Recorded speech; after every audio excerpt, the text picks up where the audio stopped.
365 jours par an, dès l'aube, ces artisans du parmesan répètent inlassablement les mêmes gestes. La partition de ce fromage est identique depuis le XIIe siècle. Seul ingrédient du lait de vache et la manualité du casaro. Voici la phase la plus délicate. C'est la phase du premier assèchement du lait caillé. Vous voyez ? Et si elle n'est pas bien faite, le fromage connaîtra des problèmes par la suite au cours de l'affinage. Dans chaque chaudière de cuivre, 1000 litres de lait se sont transformés en 2 fromages de 50 kg. Ils seront plongés pendant 20 jours dans l'eau salée. Mais pour obtenir le parmesan, il manque encore le dernier ingrédient le plus coûteux, le temps. Pour le manger, il faut encore attendre avant de le râper et de le parsemer sur les pâtes. Il faut en moyenne attendre 2 ans, de 22 à 24 mois. Chaque jour, cette coopérative fabrique une centaine de meules de parmesan. Mais ces fromages ne seront vendus qu'après une longue période d'affinage. 33 000 meules de parmesan reposent sur ces étagères, la production d'une année.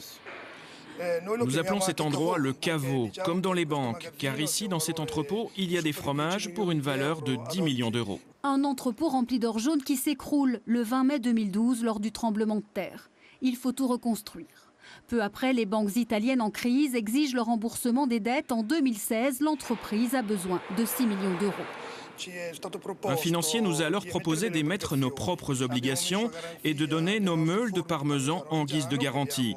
Une partie des fromages que nous entreposons ici pendant l'affinage, donc même si nous ne réussissons pas à rembourser les détenteurs d'obligations, ils pourront prendre la valeur équivalente de leurs investissements en fromage et les vendre.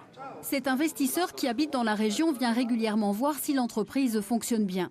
Il a acheté ses obligations de parmesan qui lui assurent un rendement de 5% d'intérêt annuel pour un risque inférieur à de nombreux produits bancaires.